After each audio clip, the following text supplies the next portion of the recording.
I didn't want to prolong my life if my quality of life was then going to be so poor that I couldn't live how I wanted to. And with the gym being such a massive part of my life, the thought actually of living the rest of my life without being able to go to the gym massively impacted me.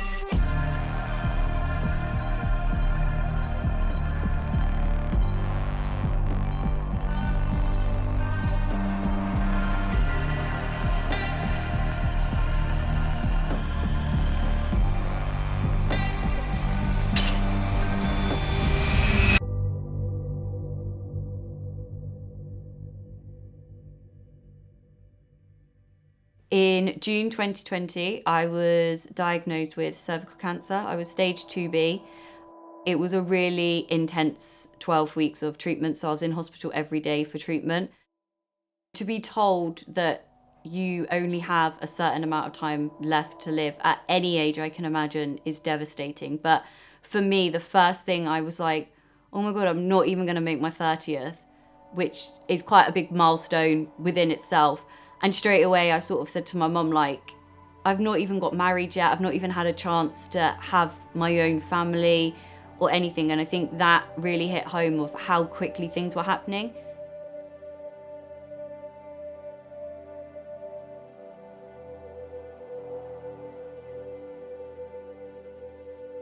I was given the all clear in December of 2020, but 6 months later in July, I found out that the cancer had come back again, which is quite rare for cervical cancer to come back after you've had radiation.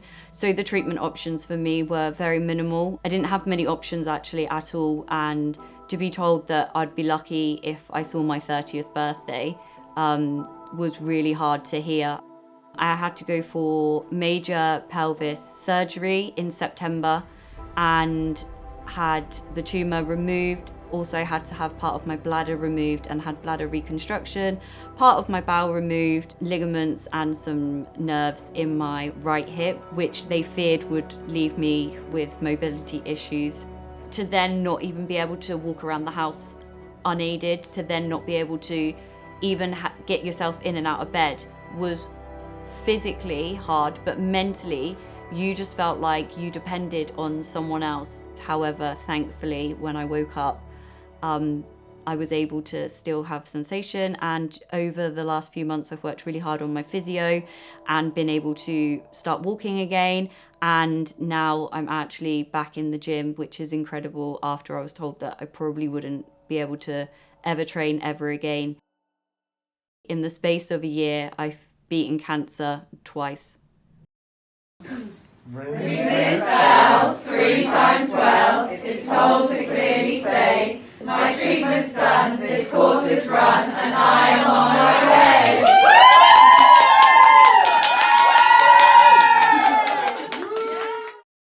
way. Inspiration.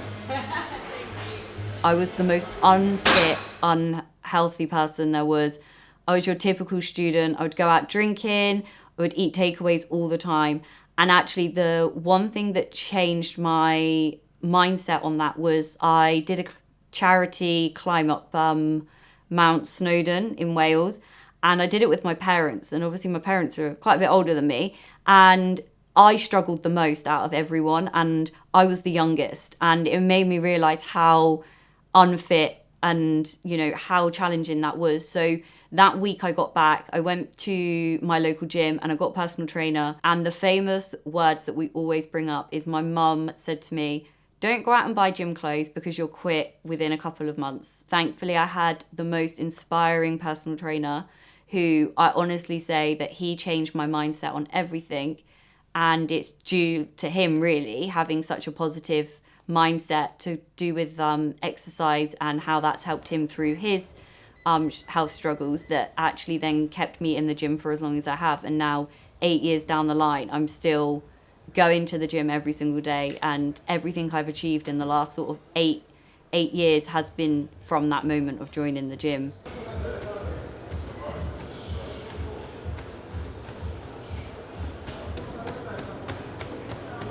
I competed 3 days before I had life-saving surgery. I went in to that hospital that morning with the best tan that you had ever seen, because I'd freshly come off the stage. So I think everyone in the hospital quickly realised that I wasn't your normal patient. I wasn't going to be that patient that laid in a bed for weeks and weeks. And actually, when I woke up after a 10-hour surgery, the first thing I said to my surgeon was, did the surgery go okay? Will I be able to leg press ever again?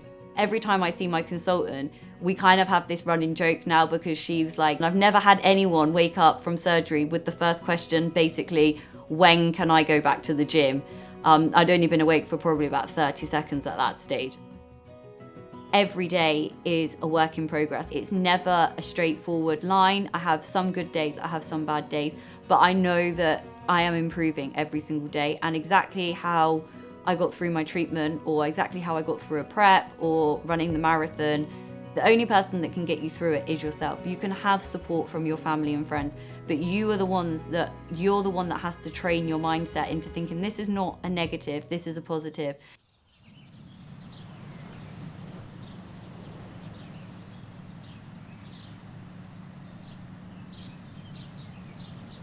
That kind of has all led to me having the strong mindset that I have now. When things get tough in prepping, you know, you have your really bad days, and it's exactly the same when I was having my treatment, that I'd have my really bad days that I thought, I can't do this anymore, but you knew that you couldn't give up, you couldn't quit.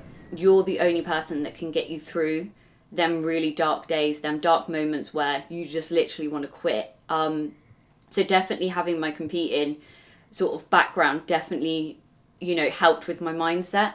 After I got the all clear the first time, I was adamant that I wanted to get back on stage, just to prove to myself that I could still do it. I think that's why I was so passionate about not giving up when I found out the horrendous news that I'd relapsed. So definitely with cervical cancer, it's one of the most preventable cancers. So having regular smear tests is super important. I know a lot of people don't like going, try and put it off, find an excuse, but it really is important. My smear test was due, but because of the lockdown, they cancelled it. So yet again, if I had that smear, I would have found out 3 or 4 months earlier than what I did, but I would have had a bit more time to preserve my fertility, and then that might have changed, you know, my overall life moving forward. I ended up going to A&E in the end because I just kept getting ignored. No one would sort of take me seriously. And actually, if it wasn't for me going into A&E that night, if I'd left it another month or two, my outcome definitely would have been different then. And I wouldn't be here now. So it definitely is that situation where, even though the healthcare professionals, yes, they are trained, yes, they know what they're talking about, but they're not always 100% right. Follow your gut. If your gut is telling you something is wrong, the chances are it is. So just make sure that you continue to push and get answers, advocate for yourselves, and know when something is wrong.